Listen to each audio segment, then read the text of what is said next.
Asyhadu an la ilaha illallah wahdahu la syarika lah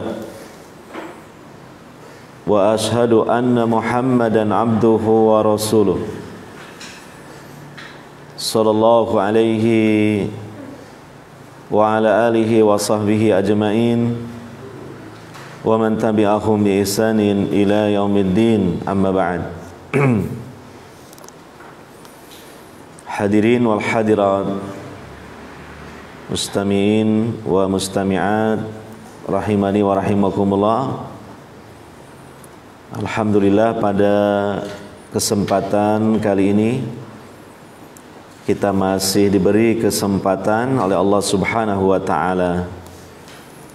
Mari kita berusaha untuk menggunakan dan mengisi kesempatan tersebut dengan selalu kita istiqomah dalam menjalankan ibadah kepada Allah Subhanahu wa taala, diiringi dengan keyakinan dan juga dengan kesabaran. Karena dua hal inilah yang terpenting untuk bisa menopang istiqomahnya seorang hamba dalam beribadah kepada Allah Subhanahu wa taala. Maka supaya ibadah itu tetap istiqomah, tegak dan berjalan dengan baik dan benar, maka mari kita upayakan untuk kita kuatkan keyakinan, untuk kita kuatkan kesabaran, bahkan untuk kita tambahkan keyakinan dan kita tambahkan kesabaran. Keyakinan dapat bertambah dengan kita mempelajari agama Islam ini, mempelajari ayat-ayat Al-Quran, mempelajari sunnah Nabi SAW dengan pemahaman yang benar, dan memang kita juga berusaha harus paham. Ilmu hakikatnya adalah al-fahmu, kefahaman, dan kemudian meresap ke dalam jiwa, ke dalam fikiran, bahkan ke dalam hati sanubari, dan kemudian menjadi semakin kokoh keyakinan itu. Yang kedua, kesabaran.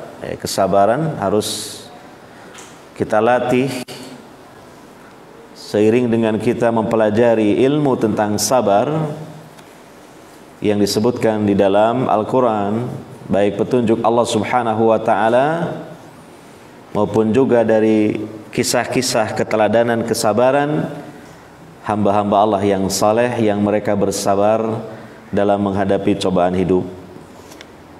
Dan juga kita hendaknya senantiasa memohon kepada Allah Subhanahu wa ta'ala kesabaran itu, karena kesabaran sebagaimana sifat-sifat yang mulia yang lainnya merupakan anugerah dari Allah Subhanahu wa ta'ala, merupakan rizki dari Allah Subhanahu wa ta'ala. Maka layak untuk senantiasa kita mohon kepada Allah Subhanahu wa ta'ala agar Allah menganugerahkan, memberikan rizki kepada kita berupa kesabaran itu. Hadirin wa hadirat yang dimuliakan oleh Allah Subhanahu wa ta'ala, kita lanjutkan kajian kita membahas kitab Syarah Lumatil I'tiqad, ya. Dan ini untuk menambah keyakinan kita. Mari kita pelajari dengan diiringi kesabaran. Masih melanjutkan bab tentang masalah al-qadar, takdir. Poin yang terakhir yang kita bahas pada pertemuan sebelumnya, yaitu mengenai bahwa takdir tidaklah menjadi hujjah atau menjadi alasan pembenar untuk orang yang telah melakukan maksiat, ya, sebagai pembenar dari kemaksiatannya. Nah, sikap seorang mukmin yang benar, ya, maka ketika dia memang telah jatuh dalam maksiat,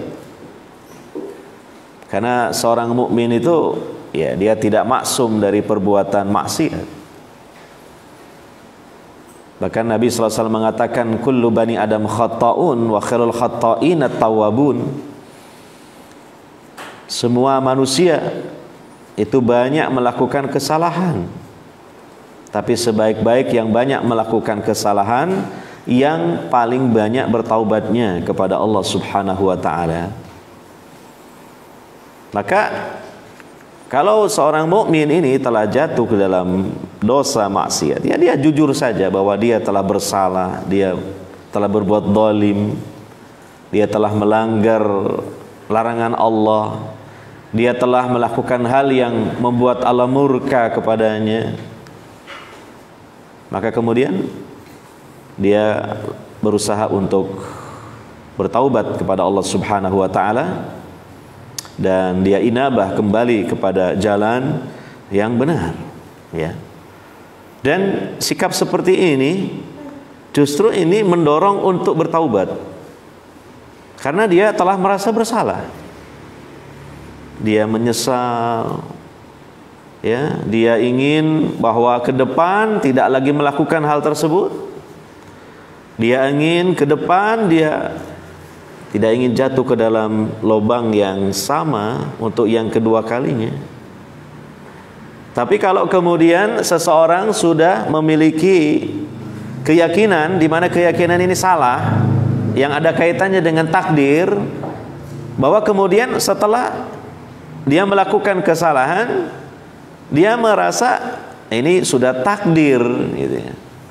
Maka saya tidak merasa bersalah karena ini kan sudah takdir, mau gimana lagi, ya. Bahkan sampai kemudian dia mungkin memiliki keyakinan yang cukup konyol bahwa kalau memang, ya, saya telah berbuat salah dan ini adalah sudah ditakdirkan oleh Allah, ya salahkan saja kepada yang mentakdirkan. Maka ini keyakinan yang salah, ya, dan keyakinan yang berbahaya terutama terhadap dirinya sendiri.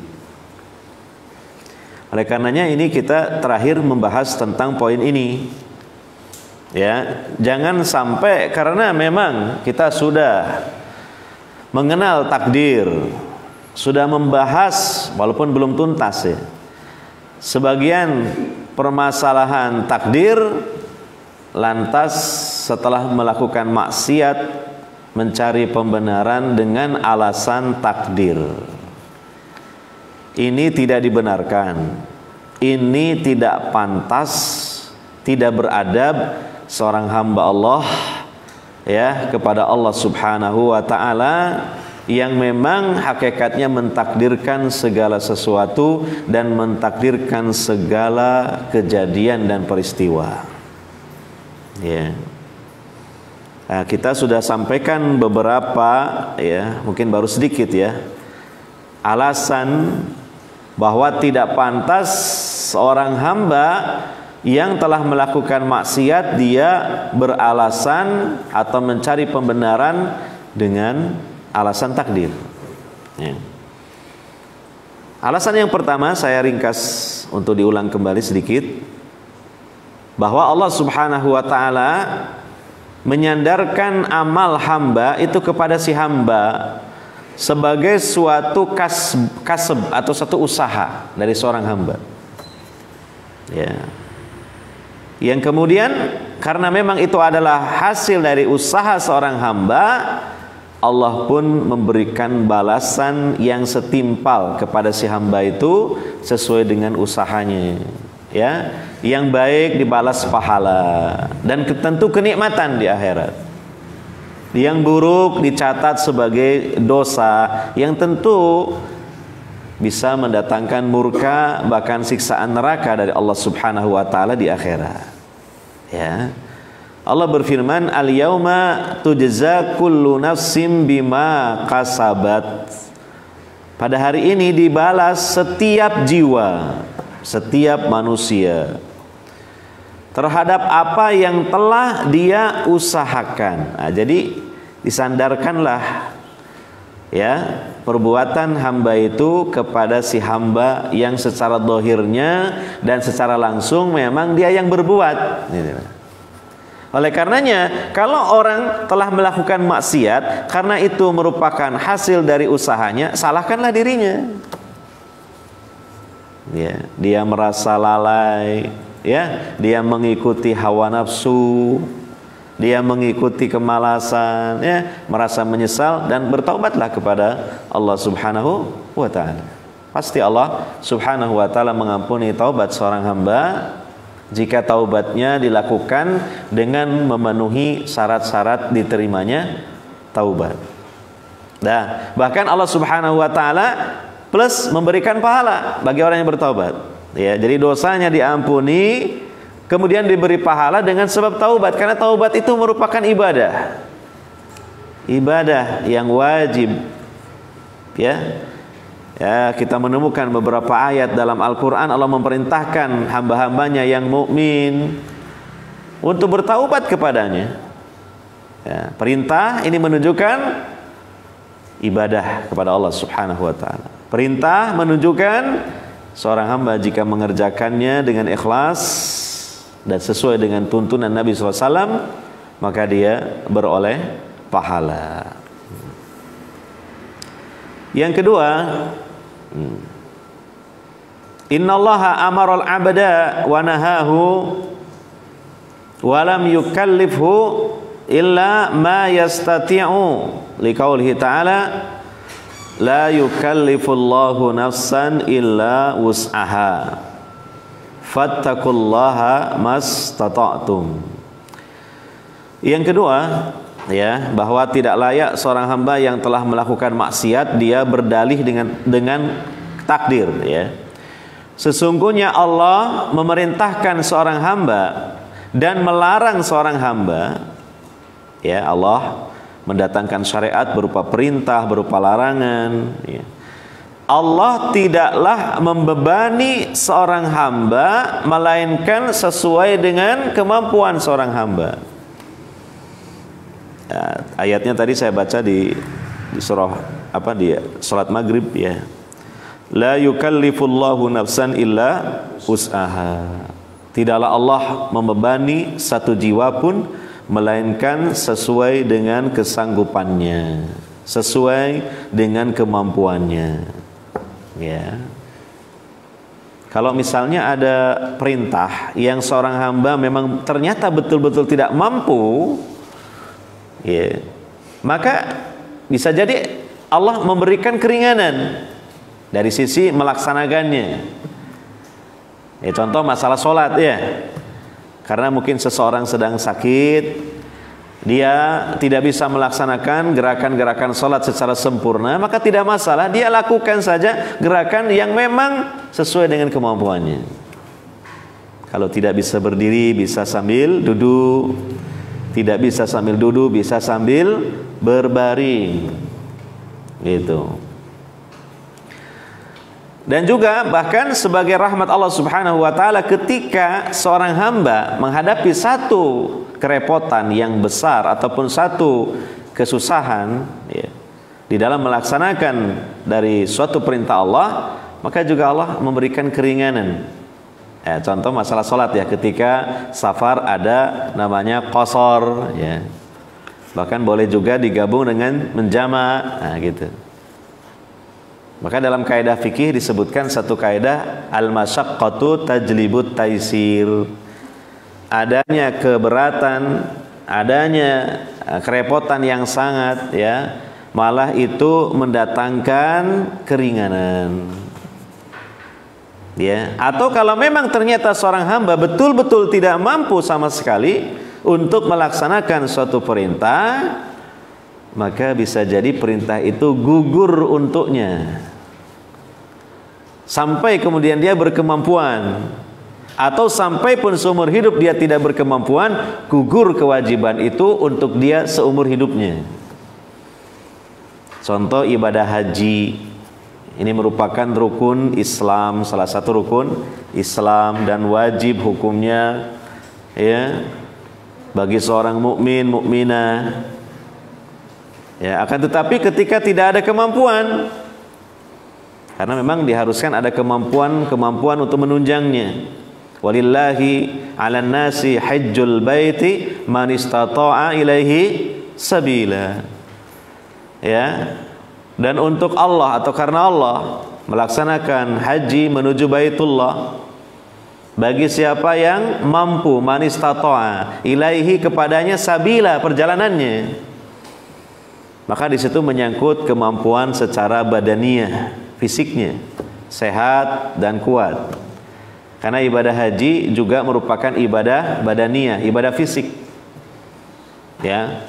Demikian juga yang kedua adalah apa? Kemampuan maliyah, secara harta, finansial. Nah, kalau misalnya seseorang fisiknya kuat, sehat walafiat, ya, tetapi ya ekonominya kurang sehat, ya artinya dia ekonominya kekurangan, uangnya tidak cukup untuk biaya melaksanakan ibadah haji, dan itu terus dia belum ada kemampuan sampai mungkin dia meninggal dunia, maka gugur darinya kewajiban melaksanakan ibadah haji. Ya. Nah, adapun tentang larangan, nah, maka dalam kaedahnya larangan itu mutlak harus ditinggalkan. Ya, bukan sesuai dengan kemampuan. Kenapa? Karena larangan itu ya sikap seorang mukmin terhadap larangan Allah meninggalkan. Nah, meninggalkan itu semua orang mampu. Yang penting dia tidak mengerjakan. Beda dengan mengerjakan. Ini meninggalkan. Ya, maka semua orang mampu. Nah, maka dia kemudian wajib untuk meninggalkannya. Ya, kecuali kalau dalam keadaan yang darurat, ya. Ya. Maka ketika meninggalkannya itu dikhawatirkan, ya, dia jatuh ke dalam kebinasaan, maka ada keringanan, dibolehkan sesuai dengan kebutuhannya. Ya, seperti ketika seseorang mungkin kelaparan, dia tersesat di sebuah hutan dan tidak ada makanan yang lain kecuali babi hutan yang dia temukan cuma itu, ya terpaksa itu. Ya. Nah, jadi semua syariat Allah baik perintah maupun larangan itu sesuai dengan kemampuan seorang hamba. Tidaklah ada ya syariat Allah itu yang di luar batas kemampuan seorang hamba. Ya, oleh karena itu tentunya karena memang syariat Allah itu sesuai dengan kemampuan seorang hamba, maka seorang hamba ketika ya, dia telah melakukan satu dosa atau maksiat, itu jangan beralasan dengan takdir. Karena apa? Toh perintah Allah, larangan Allah yang dibebankan kepada seorang hamba itu tidaklah berada di luar batas kemampuan si hamba. Ya, semuanya di dalam batas kemampuan seorang hamba. Ya, maka dia tidak bisa beralasan dengan takdir. Ya. Contoh logika ya, misalnya kita sebagai orang dewasa ya, memerintahkan anak kecil, mohon maaf, anak kecil ya, seusia itu mas itu, ya, disuruh untuk memindahkan atau menggendong satu sak semen. Isinya berapa Pak Lut? Sekarang satu sak berapa kilo? 40. Wah. Nah, nak sini nak, tolong ya, bapak tolong ya, ini semen satu sak. Nah, masih utuh, belum dibuka. Pindahkan ke sana, jauh ke sana, dengan digendong, ya tidak ada alat yang lain. Ya, maka seandainya anak ini menolak, ya, dengan mengatakan enggak, saya tidak mau, saya enggak kuat, jangan disalahkan anak ini. Ketidakmauannya itu karena memang tidak sesuai dengan kemampuannya. Ya, ya. Bahkan kalau ada orang lain yang datang dan melihat serta mengetahui tentang kejadian tadi, bukan anak itu yang disalahkan. Ini orang tua yang nyuruh itu yang disalahkan. Sampeyan itu ya, Mbok yo tahu diri. Sudah jelas itu semen satu sak itu berat sekali lah. Kok disuruh yang mindah anak kecil? Mana mungkin kuat? Kasihan, gitu ya. Nah, jadi begitu. Beda lagi kalau kemudian nyuruh seorang pemuda yang sehat walafiat, gagah perkasa, kuat ya. Ketika dia menolak, ya kita bisa salahkan, sampean kok males gitu kan. Sampean nggak nurut. Nah, itu. Ya. Nah, ini contoh sederhana ya dalam keseharian kita. Ya, oleh karena itu berkaitan dengan syariat Allah Subhanahu wa taala, perintahnya, larangannya, karena memang sesuai dengan kemampuan dan kesanggupan seorang hamba, maka si hamba ini tidak ada alasan ketika dia melanggar larangan Allah. Karena apa? Sudah sesuai dengan kemampuannya, sudah sesuai dengan kesanggupannya. Kalau tidak dilaksanakan, itu salahnya itu ada pada seorang hamba, bukan kepada yang memerintah dan melarang, yaitu Allah Subhanahu wa taala. Demikian di ayat yang lain semakna dengan ayat tadi, ya, di surah At-Taghabun ayat 16, fattaqullaha mastata'tum, maka bertakwalah kalian kepada Allah sesuai dengan kemampuan kalian, ya. Nah, di sini ada keterangan walau kana majburon alal amal, ya. Seandainya seorang hamba itu dipaksa untuk melakukan suatu amalan, makana mustati'an alal fi'li awil kaffi, tentunya dia tidak akan mampu untuk mengerjakan ataupun meninggalkan, li'annal majbura la yastati'u takhallus, karena orang yang dipaksa dia tidak mampu untuk melepaskan diri dari beban. Namanya dipaksa. Nah, jadi dipaksa itu tidak sesuai dengan kesanggupannya, tidak sesuai dengan kemampuannya. Oleh karena itu sekali lagi tidak layak seorang hamba beralasan dengan takdir setelah dia itu mengerjakan dosa atau jatuh ke dalam maksiat. Ya, karena larangan Allah itu pasti sesuai dengan kesanggupannya dia. Kalaupun dia nggak sanggup, berarti dia mengikuti hawa nafsunya, sengaja melanggar larangan Allah Subhanahu wa ta'ala, ya, atau dia tertipu dengan rayuan dan bisikan syaitan, ya. Yang ketiga sekarang, alasan kenapa tidak boleh beralasan dengan takdir setelah melakukan dosa. Anna kulla wahidin ya'lamul farqa bainal amalil ikhtiyari wal ijbari. Ya. Setiap orang mengetahui perbedaan antara amal ikhtiyari dengan ijbari. Wa annal awwala yastati'u takhallus minhu. Adapun yang pertama yaitu amal ikhtiyari, ya, semua orang mampu untuk menghindarinya. Jadi ada hak untuk memilih. Nah, jadi di sini ada istilah berkaitan dengan amal manusia, ada amal ikhtiyari, ada amal ijbari. Amal ikhtiyari itu artinya perbuatan yang sifatnya manusia punya hak memilih. Memilih untuk mengerjakan atau tidak mengerjakan. Ya, jadi sesuai dengan kehendaknya, sesuai dengan kemauannya, ya. Yang kedua ada istilahnya amal ijbari, satu perbuatan yang manusia itu sulit untuk menghindar, bukan berdasarkan keinginan, bukan berdasarkan pilihannya. Contoh, ya, contoh menulis, ini amal ikhtiyari apa ijbari? Ikhtiyari. Buktinya di sini ada yang menulis, ada yang tidak. Nah, ini bukan nyindir, tapi langsung saja ini.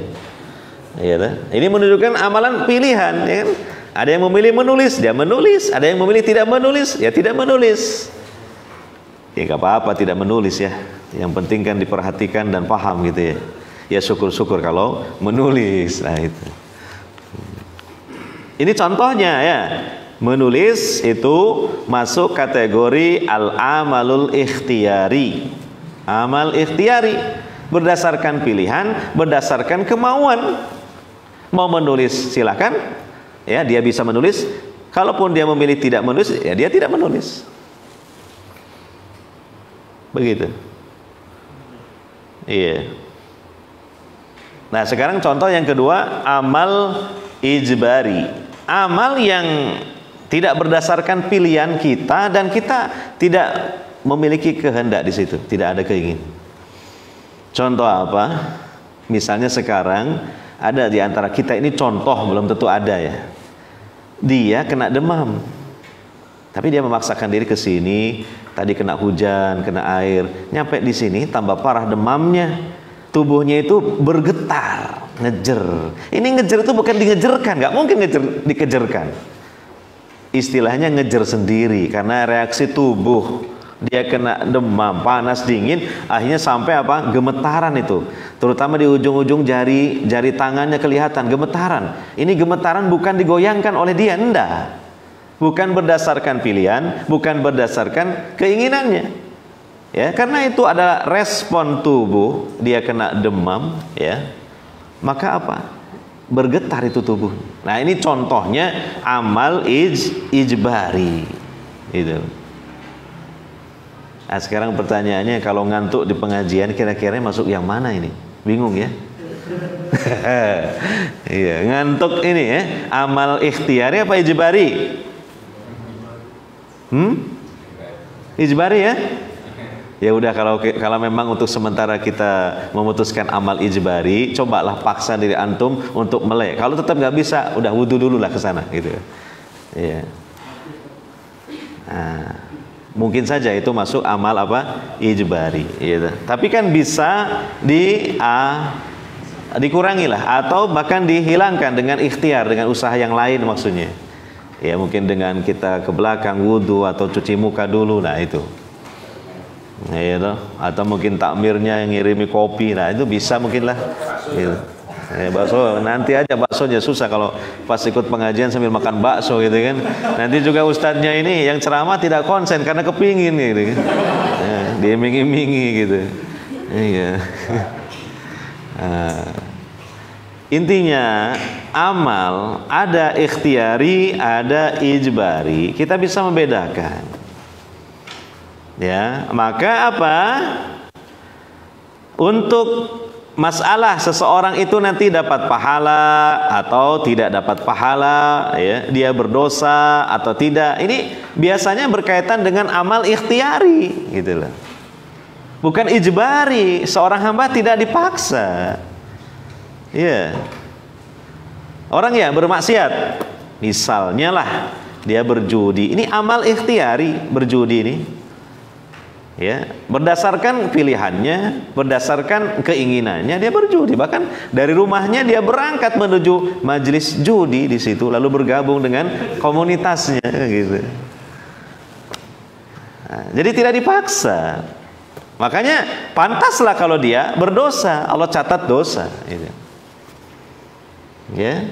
Dan seandainya dia bisa melawan keinginan buruknya, menghentikan niat buruknya dan tidak mewujudkannya karena Allah, nah itu kan diterangkan dalam hadis Nabi SAW, seperti itu orangnya dapat pahala gitu. Karena ada di situ apa? Suatu perjuangan, bahkan pergolakan jiwa dalam melawannya. Iya. Nah, demikian juga tentang amal kebaikan ya, sholat misalnya. Ini sholat ya dikumandangkan adzan maghrib tadi misalnya ya. Maka hamba-hamba Allah ini di hadapannya ada pilihan antara mengerjakan sholat atau tidak. Gitu. Ya, jadi ada keleluasaan di situ memilih. Maka tentu yang mengerjakan sholat dia telah melaksanakan kewajiban dari Allah Ta'ala. Insya Allah dia mendapatkan pahala yang besar. Ya kan? Kalau ikhlas dia mendapatkan apa? Pahala yang besar. Tapi yang tidak sholat, ya dia mendapatkan dosa besar. Karena dia memilih untuk tidak sholat. Nah, jadi kita bisa membedakan mana amal itu yang ikhtiari, mana yang ijbari, ya. Oleh karenanya ketika seseorang telah jatuh dalam melakukan dosa, itu pasti amalnya amalan jenis amal ikhtiari. Maka salahkanlah dirinya. Kenapa? Kenapa dia memilihnya? Kenapa dia kemudian melaksanakannya? Tidak ada yang memaksa dia. melainkan dirinya sendiri saja. Nah, begitu ya. Kemudian yang keempat alasannya, annal 'asiya qabla an yaqduma 'alal ma'siyati la yadri ma qaddara lahu. Orang yang bermaksiat sebelum dia mendatangi maksiat, dia tidak tahu takdirnya. Ya. Wa huwa bi istita'atihi, sedangkan dia berdasarkan kemampuannya, ya, dia mampu untuk an yaf'ala, dia mampu untuk melakukan au yatruka, atau meninggalkan. Perhatikan di sini, ini sebuah, boleh kita katakan, analisa yang cukup detail ya. Bagaimana orang melakukan dosa, ya. Sebelum melakukan dosa, orang itu kan tidak tahu takdirnya kalau dia melakukan dosa. Dan di hadapan dia, ya, itu adalah amalan ikhtiari. Artinya dia punya kemampuan untuk melakukan perbuatan dosa itu. Dan dia pun punya kemampuan untuk menghindari atau tidak melakukan dosa itu, meninggalkannya. Ya. Nah, oleh karenanya dengan dua alasan ini, pertama, dia tidak tahu takdirnya sebelum melakukan dosa. Yang kedua, dia bisa memilih. Maka setelah dia jatuh ke dalam maksiat, maka jangan beralasan dengan takdir dong, gitu. Jangan, dia tidak tahu takdirnya. Ya, gitu. Ini ilmu yang luar biasa ya. Penjelasan tentang apa? Seseorang itu tidak tahu takdirnya di masa yang akan datang, nggak tahu takdirnya. Baru tahu takdirnya kalau sudah terjadi padanya. Gitu. 1 jam ke depan, 1 menit ke depan, bahkan 1 detik ke depan kita nggak tahu. Ya, apalagi 1 hari ke depan, seminggu ke depan, sebulan ke depan, setahun ke depan, kita tidak tahu. 1 detik ke depan saja kita nggak tahu. Baru tahu setelah itu, kemudian seiring dengan waktu terjadi, baru kita tahu, oh itu takdir saya, oh itu takdir saya, oh itu takdir saya, begitu.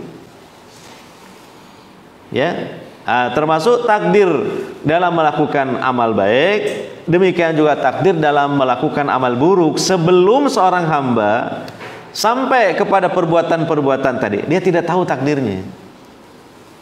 Maka jangan beralasan dengan takdir, oh nggak tahu kok. Kecuali kalau tahu gitu ya. 1 jam setelah dari sekarang 1 jam, misalnya ya, ada seseorang itu dia tahu takdirnya kalau melakukan dosa. Nah, andaikan ada yang tahu seperti itu, wajarlah kalau dia beralasan dengan takdir gitu. Masalahnya apa? Si hamba itu tidak tahu takdir ke depan.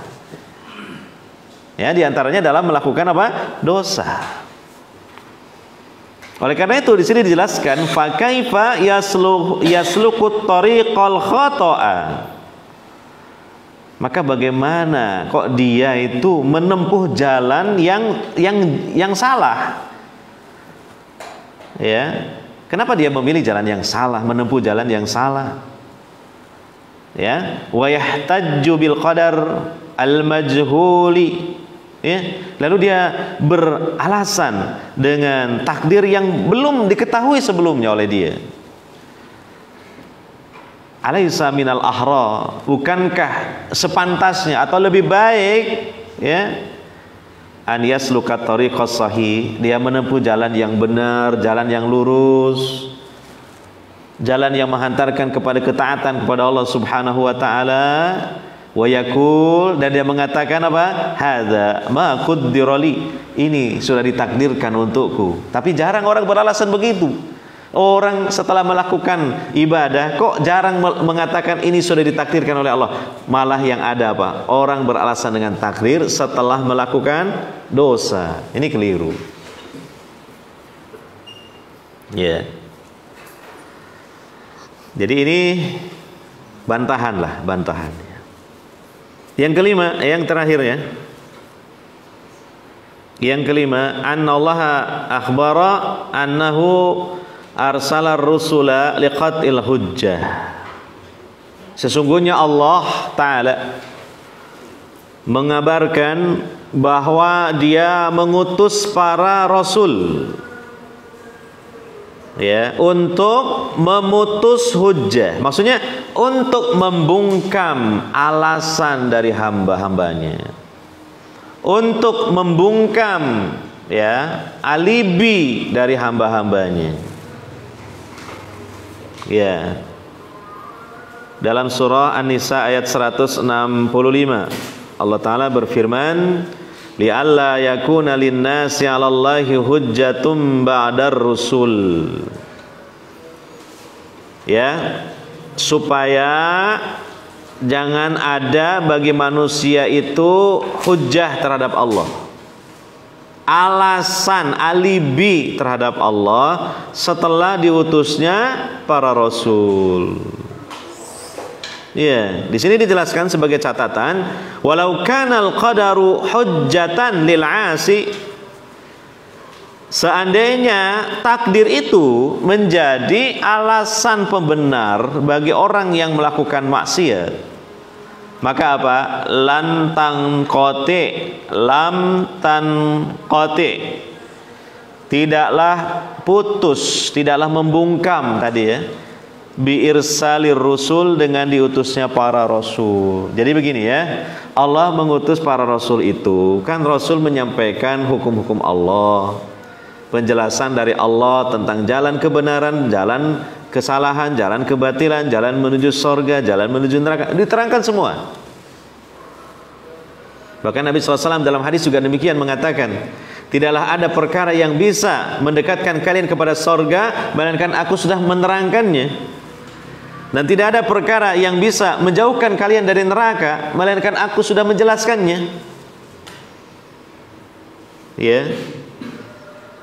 Maka sedemikian itulah Allah Subhanahu wa taala mengutus para rasul, sehingga kelak di hari persidangan di akhirat, ketika Allah menyidang atau mengadili manusia, manusia tidak punya alibi lagi dengan mungkin beralasan, ya Allah saya nggak tahu, ya Allah saya kan tidak tahu kebenaran. Nah, tidak ada alasan seperti itu. Kenapa? Karena Allah sudah mengutus para rasul dengan menjelaskan semua itu.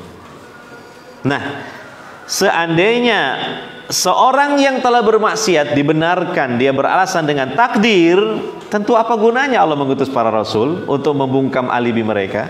Toh nanti pun walaupun sudah diutus para rasul, seorang hamba ketika diadili oleh Allah Subhanahu wa taala, kenapa engkau melakukan dosa? Lalu orang ini mengatakan, ya Allah, bukankah ini sudah engkau takdirkan? Jadi begitu kan? Jadi apa gunanya Allah mengutus para rasul? Liqati al-hujjah. Tentu tidak berfaedah, tidak berguna. Jadi ini alasannya. Oleh karenanya jangan sekali-kali kita beralasan dengan takdir sebagai pembenaran setelah kita melakukan perbuatan salah. Akui saja kesalahan, sportif sajalah sudah. Itu lebih baik, ya. Nggak usah ngeyel dan ngengkel dan berliku-liku punya alasan yang macam-macam dan juga beralasan dengan takdir. Ya kita akui saja atas kesalahan kita, atas, ya, kekhilafan kita, ya, kelalaian kita, peremehan kita, menyesal di hadapan Allah Subhanahu wa taala. Ini justru Allah sangat cintai hambanya seperti ini. Bahkan bisa jadi seorang hamba, ya, setelah dia melakukan maksiat itu diangkat derajatnya oleh Allah. Kenapa? Karena dia bertaubat, dosanya dihapus, kemudian Allah kasih pahala. Tapi penjelasan ini jangan direncanakan, nggak boleh. Wah, tadi kita dapat ilmu yang luar biasa ini pada hari Rabu pertama di Ihya Us-Sunnah, ya. Katanya ini kalau kita sudah bermaksiat, ya, lalu bertaubat, derajat kita jadi naik. Kenapa? Karena kan kita berdosa, kemudian bertaubat, Allah hapus dosa kita, dan dengan taubat malah Allah kasih pahala. Luar biasa. Ayo kita rencanakan bikin dosa. Ini taubatnya nggak diterima oleh Allah seperti ini, karena direncanakan dosanya, diprogram. Nanti selesai ngaji rundingan, awamu kok dosa apa sing dipilih? opo yo cocok ini hujan-hujan gini. Loh, lah itu. Kan tadi kan sudah dijelaskan, kalau sudah berbuat dosa, gampang nanti kita taubat sama Allah. Dosa dihapus, malah dapat pahala dari taubat. Nah, khawatir ada nih subhat seperti ini, makanya segera saya jelaskan gitu kan. Namanya orang yang bertakwa, orang yang beriman, kalaulah suatu ketika dia jatuh dalam dosa, bukan dosa yang diprogram sebelumnya atau dosa yang di-planning sebelumnya, enggak.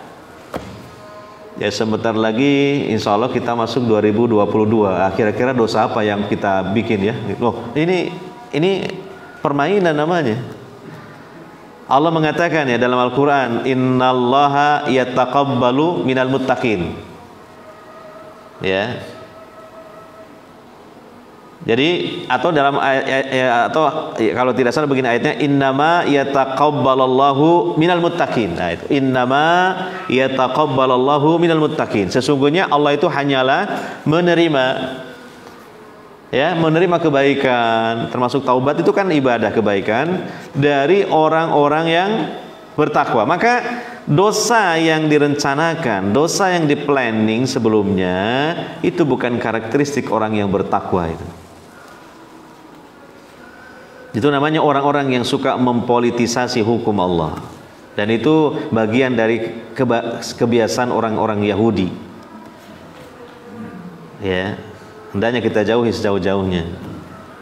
Kalau orang bertakwa, ya namanya juga manusia biasa, terjatuh dalam perbuatan dosa, ya memang itu satu ketika mungkin imannya sedang turun, sedang dia terhimpit ini terhimpit itu, ada masalah ini masalah itu, ya, atau dia mungkin ya kadangkala dia kena rayuan setan, sebagaimana Adam alaihissalam di sorga dulu kena rayuan setan gitu, ya. Nah setelah jatuh dia pun merasa telah berbuat salah. Dia menyesal, dia bertobat kepada Allah Subhanahu wa ta'ala, dan dia berjanji di hadapan Allah untuk tidak mengulanginya lagi dosa tersebut di masa yang akan datang. Nabi SAW mengatakan, la yuldagul mu'minu ya fi juhrin wahidin marratain. Seorang mukmin yang imannya bagus, imannya mantap, itu tidak akan disengat di lubang yang sama sebanyak 2 kali. Ya, 2 kali saja tidak gitu kan. Maka jangan sampai kemudian berulang-ulang lebih dari 2 kali. Ada orang dulu berbuat zina, suka zina, taubat, sudah, jangan diulang lagi. Ya, itu namanya disengat di lubang yang sama sebanyak 2 kali. Ya. Hadirin wal hadirat yang dimuliakan oleh Allah Subhanahu wa ta'ala. Jadi itu tadi sudah kita bacakan, kita jelaskan juga mengenai alasan-alasan tidak boleh beralasan dengan takdir setelah melakukan dosa. Nah, kemudian dilanjutkan di sini poin yang ke-48 yang ditegaskan oleh Al-Imam Muwaffaquddin Ibnu Qudamah Al-Maqdisi rahimahullah ta'ala. Beliau mengatakan, wa na'lamu anna Allah subhanahu wa ta'ala ma amara wa naha illal mustati'a lil fi'li wa tarki. Ya. Wa annahu lam yujbir ahadan ala ma'siyatin wa la tarrahu ila tarki ta'atin. Ya. Dan kita mengetahui atau meyakini bahwa Allah Subhanahu wa ta'ala tidaklah memerintah dan tidak melarang, melainkan kepada hambanya yang mampu untuk mengerjakan dan mampu meninggalkan. Saya kira itu sudah jelas ya, kita bisa paham. Dan Allah tidak memaksa seseorang untuk melakukan maksiat. Tidak juga Allah memaksa dia untuk meninggalkan ketaatan. Jadi semuanya berdasarkan keinginannya, ya, berdasarkan kerelaan hatinya, hati seorang hamba. Allah mengatakan di ayat yang tadi kita baca, la yukallifullahu nafsan illa wus'aha. Kemudian di ayat yang lain, fattaqullaha mastata'tum. Demikian juga Allah berfirman, Al-yauma tujza kullu nafsin bima kasabat la dzulmal yaum. Pada hari ini dibalaslah setiap jiwa, setiap manusia terhadap apa yang telah dia usahakan, dan tidak ada kedoliman pada hari ini. Di akhirat, di hari Allah mengadili hamba-hambanya. Ya. Kemudian poin yang ke-49, ya, ini mungkin poin yang terakhir dalam bab takdir di kitab ini, ya. Fadalla ala anna lil 'abdi fi'lan wa kasban. Maka menunjukkan atas bahwa bagi seorang hamba itu ada perbuatan wa kasban dan juga usaha, yujza ala husnihi bisawab, yang si hamba ini diberi balasan, ya, atas kebaikannya dengan pahala, wa ala sayyihi bil iqab, dan atas keburukannya, ya, dengan siksaan, wa huwa waqi'un bi qada'illahi wa qadarihi, dan itu terjadi, ya, berdasarkan qada dan qadar Allah. Ya, karena waktunya sudah habis, datang waktu salat Isya, ya. Insyaallah bulan depan atau di kesempatan yang akan datang kita akan membahas kembali, ya, poin yang terakhir, yang ke-49, yang dalam syarahnya itu dijelaskan at-taufiq baina qaunil fi'lil abdi makhluqan lillah wa qaunihi kasban lil fa'il. Ini penting sekali, ya. Bagaimana kita mengkompromikan antara, ya, bahwa perbuatan hamba itu makhluk Allah, dan antara bahwa perbuatan hamba itu juga usaha bagi si hamba. Satu sisi makhluk Allah, sisi lain sebagai usaha, hasil usaha dari seorang hamba. Demikian untuk penyampaian materi, kita cukupkan sampai di sini, dan kita bersama-sama dengarkan dikumandangkannya adzan Isya di masjid kita ini. Demikian, wallahu alam bishawab. Alhamdulillahirabbil alamin, wassalatu wassalamu ala nabiyina Muhammadin wa ala alihi washabbihi ajmain. Kalau ada yang sudah berencana bertanya, silakan. Saya. Keadaan orang itu gini saja, kalau berjalan hidupnya itu berbuat dosa santai, dan dengan santai nanti dibuat sholat sudah hilang dosa itu. Keyakinan santai dengan santai seperti itu nanya. Yang bahasa istilahnya nyuri, ya nyuri, setelah buat sholat saja sudah hilang dosa itu. Dengan santai, kadang-kadang punya keyakinan seperti itu, dengan santai itu. Banyak teman itu buat sholat itu hilang mas dosa. Kok enaknya gitu dengan santai gitu loh, seperti itu. Apa itu sebenarnya takdir seperti itu? Ya, itu keyakinan dan ucapannya itu salah itu, ya. Perlu diluruskan itu. Dan ini insya Allah pelurusan ini juga sudah ditakdirkan oleh Allah memang. Salat 5 waktu, ya, memang dalam hadis Nabi itu menjadi mukaffirat bainahun, ya, penghapus di antara salat-salat yang 5 waktu. Itu maksudnya dosa-dosa kecil. Dan bahkan diterangkan di hadis yang lain ada catatan idzajtunibatil kabair, ketika ditinggalkan dosa-dosa besar. Maka di antara fadilah atau keutamaan dari melaksanakan sholat fardhu 5 waktu itu menghapus dosa-dosa kecil.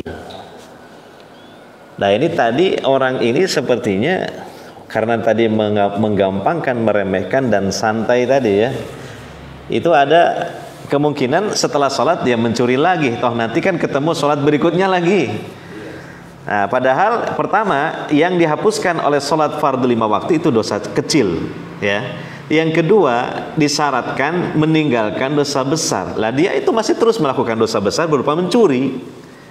Karena mencuri itu masuk kategori dosa besar. Apalagi kalau yang dicurinya besar. Contoh apa? Mobil, kan besar itu. Ya, besar atau besar harganya gitu. Nah, itu poin pertama. Poin kedua, kalau dia ya sering mencuri dan tetap mencuri dengan mengandal-andalkan tenang saja, nanti kan ada sholat.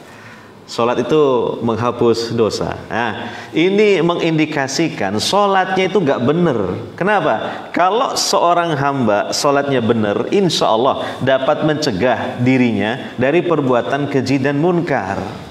Inna sholata tanha anil fahsyai wal munkar. Sesungguhnya sholat itu mencegah pelakunya dari perbuatan keji dan munkar. Mencuri itu masuk perbuatan munkar. Ya, makanya sholatnya ini mengindikasikan belum benar, ini perlu dikoreksi, dievaluasi, ya, perlu ditelusuri sholatnya seperti apa ini. Kalau sholatnya benar, syarat rukunnya dipenuhi, ya, niatnya juga benar, ikhlas, ya, demikian juga, ya. Bahkan khusyuk, ya, itu lebih lagi, maka itu pastilah Allah kan sudah memastikan dalam Al-Quran, inna sholata tanha anil fahsyai wal munkar, ya. Oleh karenanya kalau ada orang masih tetap mencuri atau melakukan perbuatan mungkar, bahkan kemungkaran yang besar dan terus menerus, tapi di samping itu dia masih mengerjakan sholat, ya, maka bisa jadi memang itu mengindikasikan sholatnya itu belum benar, ya. Apalagi kalau sudah menjadi satu prinsip, yaitu STMJ, sholat terus maksiat jalan, wah itu sudah malah lebih parah lagi karena sudah menjadi prinsipnya, gitu. Nah, jadi itulah saya kira cukuplah membantahlah atau meluruskan, ya, kesalahan anggapan dan ucapannya tadi yang dia dengan santainya mengenteng-entengkan dosa mencuri dengan suatu andalan bahwa nanti kan saya sholat, nanti kan saya sholat itu menghapus dosa, gitu. Nah, ya demikianlah mungkin jawabannya.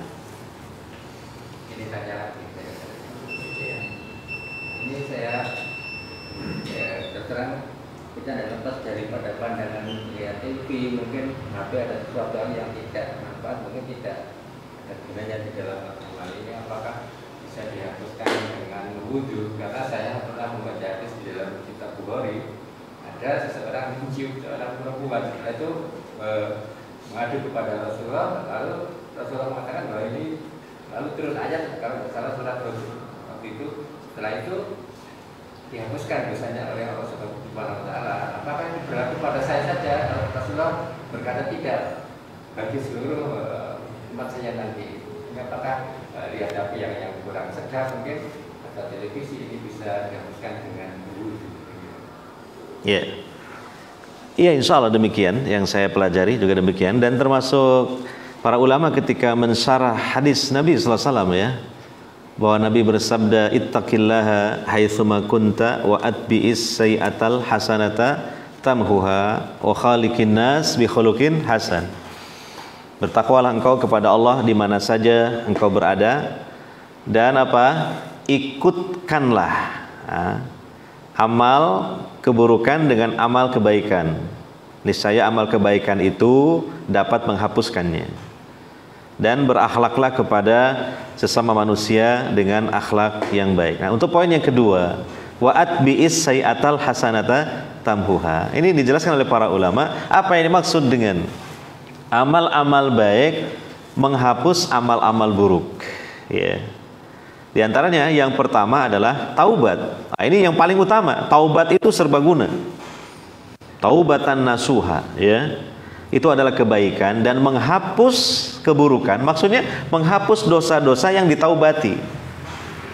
Sebesar apapun dosa itu, selama berapa lama pun seorang hamba melakukan dosa, Namun setelah itu dengan keinsafan dirinya, keikhlasan hatinya karena Allah, dia bertaubat taubatan nasuha, menghapus itu semua.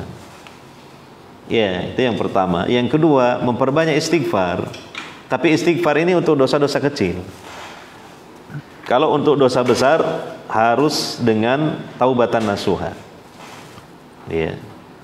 Nah, demikian juga yang ketiga, ada beberapa amal-amal ibadah dan kebaikan yang diantara fadilah atau keutamaannya adalah dapat menghapus dosa-dosa kecil. Nah, contohnya tadi, sholat fardu 5 waktu, puasa Ramadan, kemudian lagi ya, sholat Jumat dari satu Jumat ke Jumat berikutnya. Demikian puasa seperti puasa 10 Muharram yang disebut ya, Asyura, itu menghapus dosa 1 tahun sebelumnya, dosa kecil. Demikian puasa Arafah ya, tanggal 9 Dzulhijjah, menghapus 1 tahun dosa sebelumnya dan 1 tahun dosa setelahnya, tapi maksudnya dosa-dosa kecil ya. Nah, demikian juga banyak sebenarnya, termasuk dalam hadis diterangkan langkah kaki seorang hamba Allah yang dia menuju masjid ya. Setiap satu langkahnya, kata Nabi SAW, diangkat 1 derajat dan dihapus 1 dosa. Maksudnya dosa kecil. Ya, makanya jangan terlalu bersedih ya kalau rumahnya jauh dari masjidnya, berarti dosanya semakin banyak yang merotoli itu. Iya. Nah, tidak harus selalu, wah ini saya bernasib tidak baik karena rumahnya jauh dari masjid, enak ya yang dekat masjid gitu.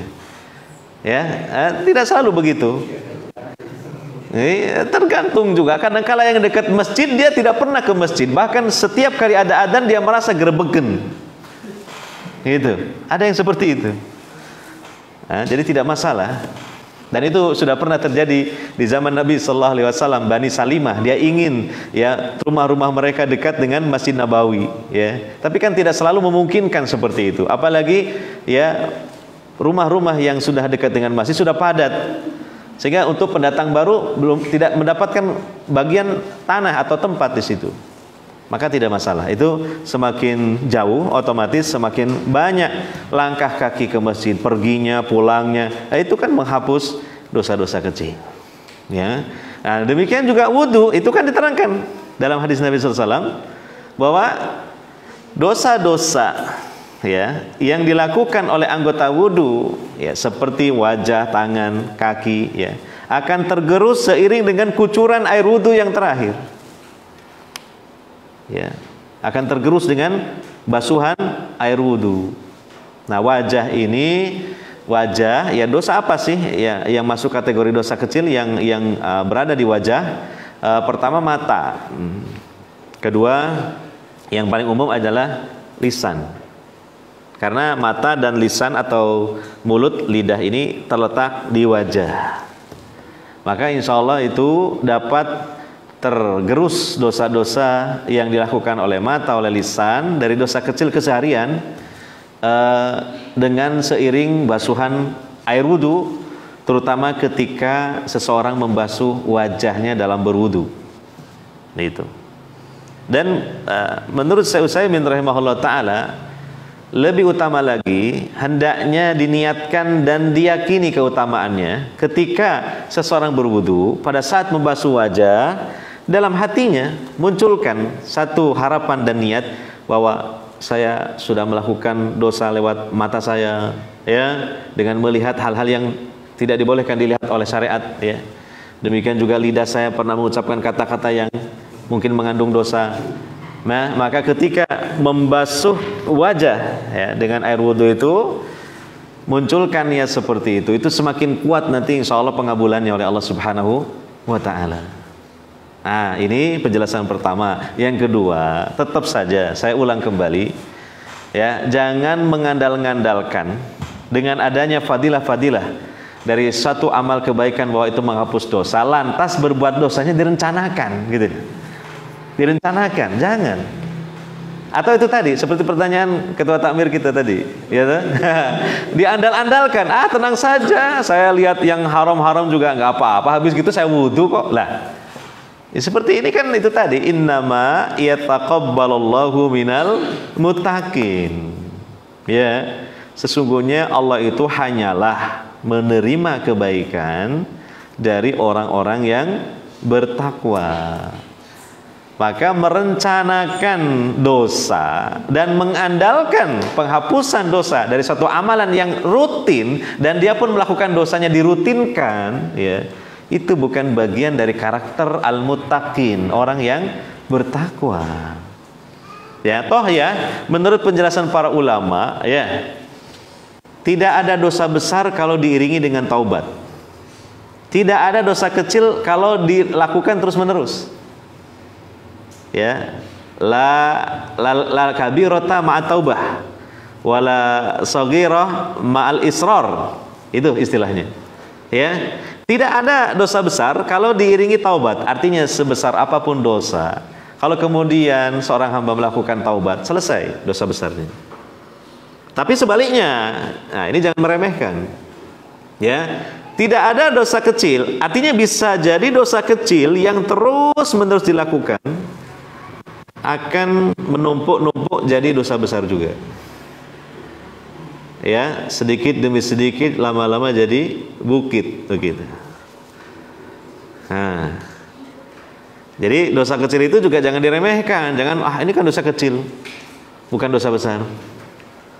Ya, nah, kalau seseorang itu malah dia merencanakan untuk melakukan dosa kecil terus-menerus dan dia mengandalkan ada satu amalan seperti berwudu itu menghapuskannya, ini kan direncanakan. Ya, satu sisi direncanakan, yang kedua karena terus-menerus akhirnya berubah menjadi dosa besar. Ya, sebab apa?